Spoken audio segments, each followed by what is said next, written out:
Assalamualaikum warahmatullahi wabarakatuh. Sebelum masuk ke pembahasan video kami, bantu support channel kami dengan like, subscribe, dan nyalakan lonceng notifikasinya. Imam Habib Al-Ajami rahimahullah, Habib bin Muhammad Al-Ajami Al-Bashri, seorang Persia yang tinggal di Bashrah, adalah seorang ahli hadits terkenal yang meriwayatkan hadits-hadits dari Imam Hasan Al-Bashri, Ibnu Sirin dan tokoh-tokoh terpercaya lainnya. Pertobatannya dari kehidupan yang ugal-ugalan dan berfoya-foya adalah karena dalil-dalil yang dikemukakan oleh Imam Hasan dengan sedemikian fasihnya. Habib Al-Ajami sering mengikuti pengajian-pengajian yang disampaikan oleh Imam Hasan sehingga akhirnya ia menjadi salah seorang sahabat beliau yang paling akrab. Kisah Imam Habib Al-Ajami rahimahullah si orang Parsi. Awalnya Habib adalah seorang yang kaya raya dan suka membanggakan uang. Ia menetap di kota Bashrah dan setiap hari berkeliling kota untuk menagih piutang-piutangnya. Bila tidak memperoleh angsuran dari langganannya, maka ia akan menuntut uang ganti rugi dengan dalil alas sepatunya yang menjadi haus di perjalanan. Dengan cara seperti inilah Habib menutupi biaya hidupnya sehari-hari. Pada suatu hari Habib pergi ke rumah seorang yang berhutang kepadanya. Namun yang hendak ditemuinya sedang tak ada di rumah, maka Habib menagih utang kepada istri orang tersebut. "Suamiku tak ada di rumah." Istri orang yang berhutang itu berkata kepadanya, "Aku tak memiliki apapun untuk diberikan kepadamu, tetapi kami telah menyembelih seekor kambing dan lehernya masih tersisa. Jika engkau mau akan kuberikan kepadamu." "Bolehlah," si lintah darat menjawab. Ia berpikir bahwa setidaknya ia bisa mengambil leher kambing itu dan membawanya pulang. "Masaklah." "Aku tak punya roti dan minyak," si wanita menjawab. "Baiklah," si lintah darat menjawab, "aku akan mengambil minyak dan roti. Tapi untuk semua itu engkau harus membayar gantinya pula." Lalu ia pun pergi untuk mengambil minyak dan roti. Kemudian si wanita segera memasaknya di dalam belanga. Setelah matang dan hendak dituangkan ke dalam mangkuk, seorang pengemis datang mengetuk pintu.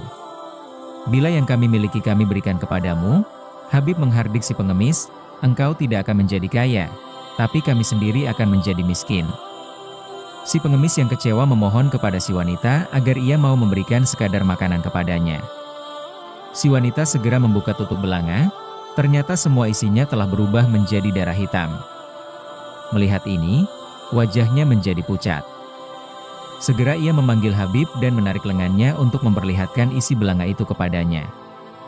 "Lihatlah apa yang telah menimpa diri kita karena ribamu yang terkutuk dan perkataanmu kepada si pengemis itu." Si wanita menangis. "Apa yang akan terjadi pada diri kita di atas dunia ini? Apa pula di akhirat nanti?" Melihat kejadian ini, dada Habib terbakar oleh api penyesalan. Penyesalan yang tidak akan pernah padam seumur hidupnya.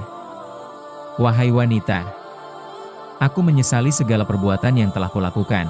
Keesokan harinya Habib berangkat untuk menemui orang-orang yang berhutang kepadanya. Kebetulan sekali hari itu adalah hari Jumat dan anak-anak bermain di jalanan. Ketika melihat Habib, mereka berteriak-teriak, "Lihat, Habib si lintah darat sedang menuju ke sini. Ayo kita lari. Kalau tidak niscaya debu-debu tubuhnya akan menempel di tubuh kita dan kita akan terkutuk pula seperti dia." Kata-kata itu sangat melukai hati Habib. Kemudian ia pergi ke gedung pertemuan dan di sana terdengarlah olehnya ucapan-ucapan itu bagaikan menusuk-nusuk jantungnya sehingga akhirnya ia jatuh terkulai.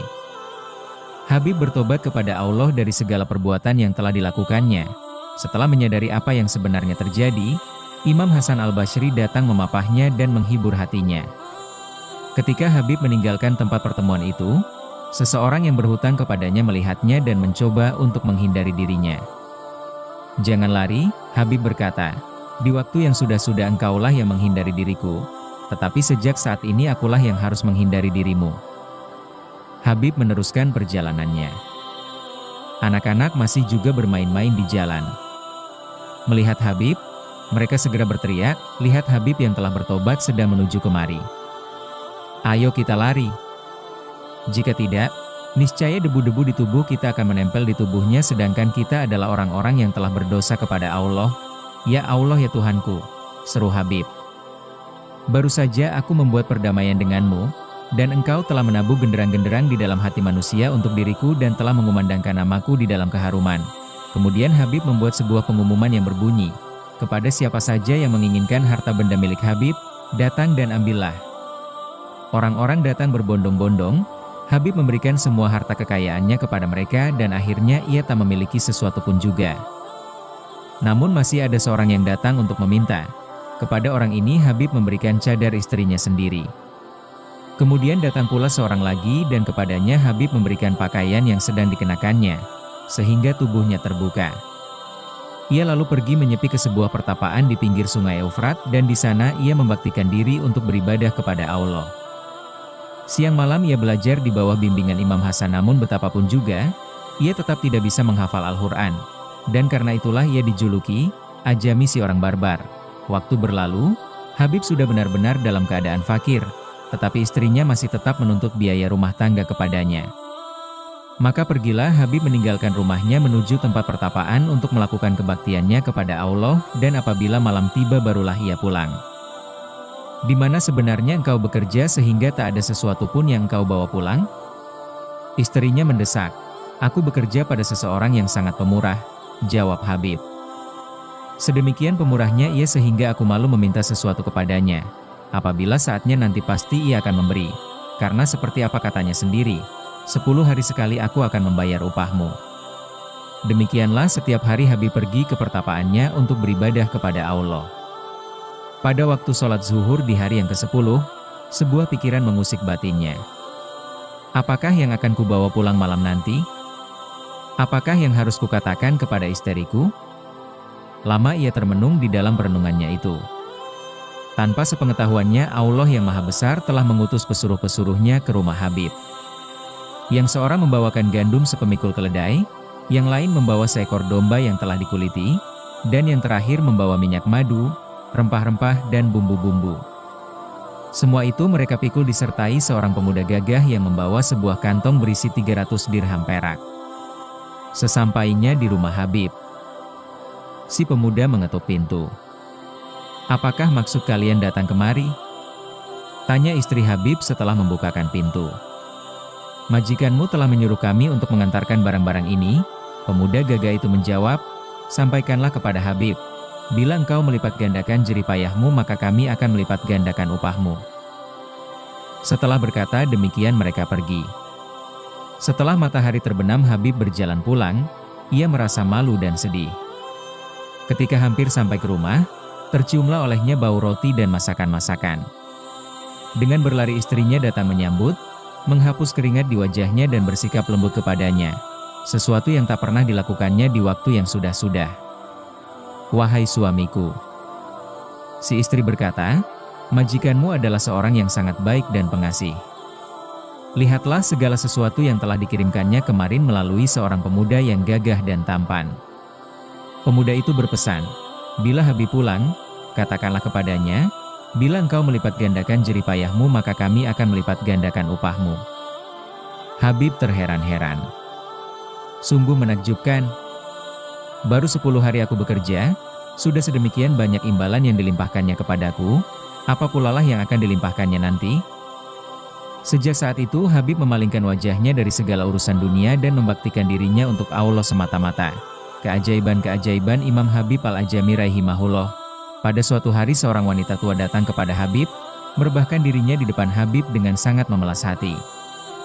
Aku memiliki seorang putra yang telah lama pergi meninggalkanku. Aku tidak sanggup lebih lama lagi terpisah dengannya, berdoalah kepada Allah, mohonnya kepada Habib. Semoga berkat doamu, Allah mengembalikan putraku itu kepadaku. Apakah engkau mempunyai uang? Tanya Habib kepada wanita itu. Aku punya 2 dirham, jawabnya. Berikanlah uang tersebut kepada orang-orang miskin. Kemudian Habib membaca sebuah doa lalu ia berkata kepada wanita itu, pulanglah. Putramu telah kembali. Belum lagi wanita itu sampai ke rumah, dilihatnya sang putra telah ada dan sedang menantikannya. Wahai, anakku telah kembali, wanita itu berseru. Kemudian dibawanya putranya itu menghadap Habib. Apakah yang telah engkau alami? Tanya Habib kepada wanita itu. Aku sedang berada di Kirmani, guruku menyuruhku membeli daging. Ketika daging itu telah kubeli dan aku hendak pulang ke guruku, tiba-tiba bertiuplah angin kencang, tubuhku terbawa terbang dan terdengar olehku sebuah suara yang berkata, wahai angin, Demi doa Habib dan 2 dirham yang telah disedekahkan kepada orang-orang miskin, pulangkanlah ia ke rumahnya sendiri. Pada tanggal 8 Zulhijjah, Habib kelihatan di kota Bashrah dan pada keesokan harinya di Padang Arafah. Suatu ketika bencana kelaparan melanda kota Bashrah. Karena itu, dengan berhutang Habib membeli banyak bahan pangan dan membagi-bagikannya kepada orang-orang miskin. Setiap hari Habib menggulung kantong uangnya dan menaruhnya di bawah lantai. Apabila para pedagang datang untuk menagih hutang, barulah kantong itu dikeluarkannya. Sungguh ajaib, ternyata kantong itu sudah penuh dengan kepingan-kepingan dirham. Dari situ dilunasinya semua hutang-hutangnya. Rumah Habib terletak di sebuah persimpangan jalan di kota Bashrah. Ia mempunyai sebuah jubah bulu yang selalu dipakainya baik di musim panas maupun di musim dingin. Suatu ketika Habib hendak bersuci, jubah itu dilepaskannya dan dengan seenaknya dilemparkannya ke atas tanah. Tidak berapa lama kemudian Imam Hasan al-Basri lewat di tempat itu. Melihat jubah Habib yang tergeletak di atas jalan, ia bergumam, "Dasar Habib seorang barbar, tak peduli berapa harga jubah bulu ini. Jubah yang seperti ini tidak boleh dibiarkan saja di tempat ini, bisa-bisa hilang nanti." Hasan berdiri di tempat itu untuk menjaga jubah tersebut. Tidak lama kemudian Habib pun kembali. "Wahai Imam kaum muslimin." Habib menyapa Hasan setelah memberi salam kepadanya, "Mengapakah engkau berdiri di sini? Tahukah engkau bahwa jubah seperti ini tidak boleh ditinggalkan di tempat begini? Bisa-bisa hilang. Katakan, kepada siapakah engkau menitipkan jubah ini?" "Kutitipkan kepada Dia Allah, yang selanjutnya menitipkannya kepadamu," jawab Habib. Pada suatu hari Hasan berkunjung ke rumah Habib dan disuguhi 2 potong roti gandum dan sedikit garam. Hasan sudah bersiap-siap hendak menyantap hidangan itu, tetapi seorang pengemis datang dan Habib menyerahkan kedua potong roti beserta garam itu kepadanya. Hasan terheran-heran lalu berkata, "Habib, engkau memang seorang manusia budiman. Tetapi alangkah baiknya seandainya engkau memiliki sedikit pengetahuan. Engkau mengambil roti yang telah engkau suguhkan ke ujung hidung tamu lalu memberikan semuanya kepada seorang pengemis. Seharusnya engkau memberikan sebagian kepada si pengemis dan sebagian lagi kepada tamumu." Habib tidak memberikan jawaban. Tidak lama kemudian seorang budak datang sambil membawa sebuah nampan. Di atas nampan tersebut ada daging domba panggang, makanan yang manis-manis dan uang 500 dirham perak. Si budak menyerahkan nampan tersebut ke hadapan Habib. Kemudian Habib membagi-bagikan uang tersebut kepada orang-orang miskin dan menempatkan nampan tersebut di samping Hasan. Ketika Hasan mengenyam atau memakan daging panggang itu, Habib berkata kepadanya, "Guru, engkau adalah seorang manusia budiman, tetapi alangkah baiknya seandainya engkau memiliki sedikit keyakinan. Pengetahuan harus disertai dengan keyakinan." Pada suatu hari ketika perwira-perwira Hajjaj mencari-cari Hasan, ia sedang bersembunyi di dalam pertapaan Habib. "Apakah engkau telah melihat Imam Hasan pada hari ini?" tanya mereka kepada Habib. "Ya, aku telah melihatnya," jawab Habib. "Di manakah Hasan pada saat ini?" "Di dalam pertapaan ini." Para perwira tersebut memasuki pertapaan Habib dan melakukan penggeledahan. Namun mereka tidak berhasil menemukan Hasan. "7 kali tubuhku tersentuh oleh mereka," Hasan mengisahkan, "namun mereka tidak melihat diriku." Ketika hendak meninggalkan pertapaan itu, Hasan mencela Habib, "Habib, engkau adalah seorang murid yang tidak berbakti kepada guru. Engkau telah menunjukkan tempat persembunyianku. Guru, karena aku berterus terang itulah engkau bisa selamat. Jika tadi aku berdusta, niscaya kita berdua sama-sama tertangkap." "Ayat-ayat apakah yang telah engkau bacakan sehingga mereka tidak melihat diriku?" tanya Hasan. "Aku membaca ayat kursi 10 kali, Rasul beriman 10 kali, dan katakanlah Allah itu Esa 10 kali. Setelah itu aku berkata, Ya Allah, telah kutitipkan Hasan kepadamu dan oleh karena itu jagalah dia." Suatu saat Hasan ingin pergi ke suatu tempat. Ia lalu menyusuri tebing-tebing sungai Tigris sambil merenung. Tiba-tiba Habib muncul di tempat itu. "Wahai Imam, mengapa engkau berada di sisi?" Habib bertanya. "Aku ingin pergi ke suatu tempat namun perahu belum juga datang," jawab Hasan. "Guru, apakah yang telah terjadi pada dirimu?" Aku telah mempelajari segala hal yang kuketahui dari dirimu. Buanglah rasa iri kepada orang-orang lain dari dalam dadamu. Tutuplah matamu dari kesenangan-kesenangan dunia. Sadarilah bahwa penderitaan adalah sebuah karunia yang sangat berharga dan sadarilah bahwa segala urusan berpulang kepada Allah semata-mata. Setelah itu turunlah dan berjalanlah di atas air. Selesai berkata demikian, Habib menginjakkan kaki ke permukaan air dan meninggalkan tempat itu. Melihat kejadian ini, Hasan merasa pusing dan jatuh pingsan. Ketika ia siuman, orang-orang bertanya kepadanya, "Wahai imam kaum muslimin, apakah yang telah terjadi pada dirimu?" "Baru saja muridku Habib mencela diriku. Setelah itu ia berjalan di atas air dan meninggalkan diriku sedang aku tidak bisa berbuat apa-apa. Jika di akhirat nanti sebuah suara menyerukan, lewatilah jalan yang berada di atas api yang menyala-nyala sedang hatiku masih lemah seperti sekarang ini.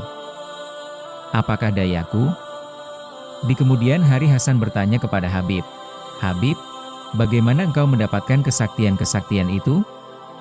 Habib menjawab, "Dengan memutihkan hatiku sementara engkau menghitamkan kertas." Hasan berkata, "Pengetahuanku tidak memberi manfaat kepada diriku sendiri, tetapi kepada orang lain." Wallahu alam bisyawab. Subar, Kitab Tazkiratul Aulia, Al-Imam Fariduddin Attar rahimahullah. Wassalamualaikum warahmatullahi wabarakatuh.